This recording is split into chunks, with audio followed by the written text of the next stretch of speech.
Hey everyone, welcome back to the chit chat show. आज हम बात करने वाले हैं Deepika Kakkar also known as Fiza Ibrahim के बारे में।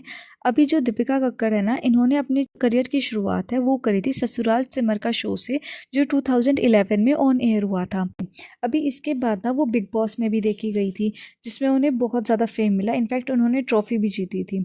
इसके बाद ना अभी रिसेंटली वो देखी जा रही है मास्टर शेफ़ में, जिसमें सारे सेलिब्रिटीज़ आए हुए हैं।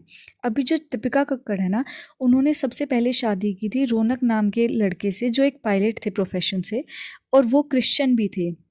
अभी उनसे शादी करने के बाद ना, जो दीपिका है उन्होंने अपना रिलीजन भी चेंज करा था। इनफैक्ट उस पर वो बहुत ज़्यादा ट्रोल हुई थी। इसके बाद क्या होता है ना कि जो दीपिका है वो ससुराल सिमर का शो ज्वाइन करती है। अभी जब दीपिका शो ज्वाइन करती है ससुराल सिमर का, तो उनकी मुलाकात इसमें शोएब से होती है, जो उसमें लीड रोल भी प्ले कर रहे होते हैं। अभी थोड़े टाइम बाद ही ना इन दोनों का अफेयर भी स्टार्ट हो जाता है, और जो दीपिका है वो रौनक से डाइवोर्स ले लेती है। अभी इन सब चीज़ों के बाद ना दीपिका शादी करती है शोएब से। इनफैक्ट वो अपना रिलीजन तक कन्वर्ट करती हैं, वो मुस्लिम में कन्वर्ट कर लेती हैं। इसके बाद वो अपना नाम चेंज करती है, जिसमें उन्होंने अपना नाम अब रखा है फिज़ा इब्राहिम के नाम से, और if I am miss pronouncing it, Faiza Ibrahim के नाम से। अभी इन सब चीज़ों के बाद ना उन दोनों की शादी हो जाती है। बट जो दीपिका है उनके ऊपर बहुत सारे ब्लेम्स लगते हैं कि उन्होंने रौनक को चीट किया है। ये एक फैक्ट भी है, जब वो ऑलरेडी एक रिलेशनशिप में थी, वो शादी कर चुकी थी, उसके बाद वो डाइवोर्स लेती है और अपने को स्टार से शादी कर लेती है, जिनके साथ वो इतने सालों से काम कर रही थी। ये एक क्लियर चीज़ थी, जो उनका जो चीटिंग का प्रोसेस था वो सबके सामने आ चुका था। इनफैक्ट लोगों ने इस चीज़ को बार बार पॉइंट आउट भी किया है।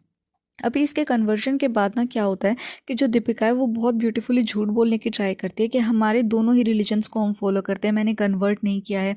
या फिर जो चीज़ें हैं वो ऐसे पोर्ट्रे करती है जैसे हमारे घर में आरती भी होती है, अजान भी होती है, दिवाली भी मनाई जाती है और ईद भी होती है। बट जब हम उनके व्लॉग्स देखते हैं तो उसमें जैसा सेलिब्रेशन ईद का होता है वैसा दिवाली का नहीं होता।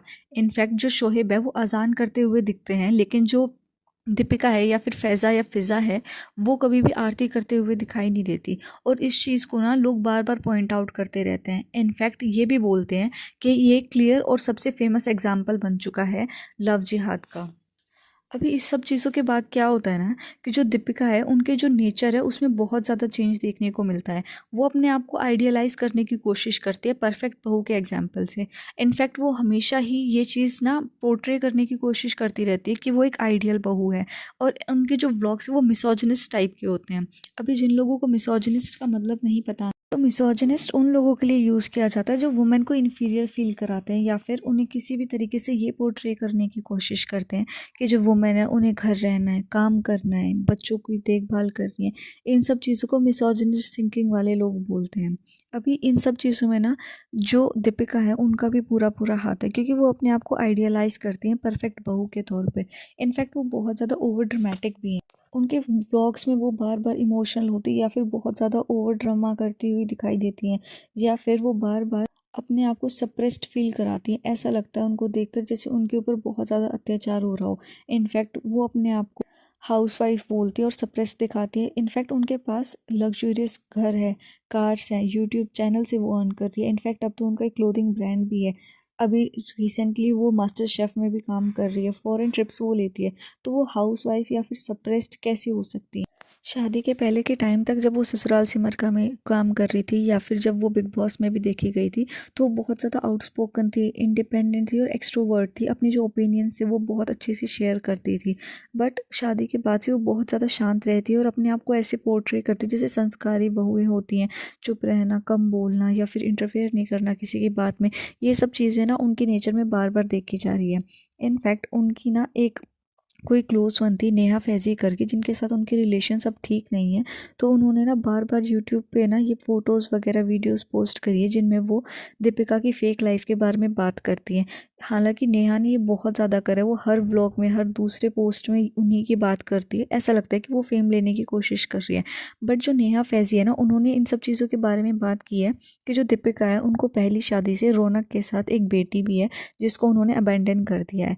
इनफैक्ट वो अब अपनी नानी के साथ रहती है, जिसके बारे में कभी भी दीपिका कोई बात नहीं करती है। बट इन सब चीज़ों को ना दीपिका ने और शोएब ने बार बार गलत बताया है। और उन्होंने, नेहा फैज़ी ने ये भी बताया कि जो दीपिका की दादी हैं उनको भी उन्होंने अबेंडन कर रखा है, घर से निकाल दिया था। बट इन सब चीज़ों पे ना जो दीपिका है और जो शोएब है उन्होंने यही बताया है कि ये सब चीज़ें गलत हैं। इसके बाद ना जो दीपिका है उनको एक लड़का भी है शोएब के साथ, जिसको बहुत ज़्यादा ट्रोल करा गया था उसके लुक्स पे।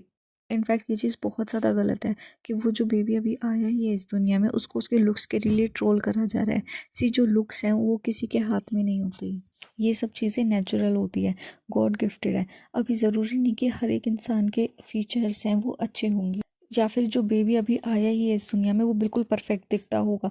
उनको ट्रोलिंग अननेसेसरी मिल रही थी इस चीज़ पे। इनफैक्ट एक छोटे से बच्चे के बारे में इतने गंदे गंदे कमेंट्स करे गए थे जो बिल्कुल ही अननेसेसरी थे। इनफैक्ट उनका जो मास्टर शेफ़ है उसके बारे में भी काफ़ी ज़्यादा आजकल वो चर्चा में है उनके एक स्टेटमेंट की वजह से, जिसके बारे में हम अपनी अगली वीडियो में भी बात करेंगे। That's it for this video. Please like, comment, share and subscribe to my channel. Thank you.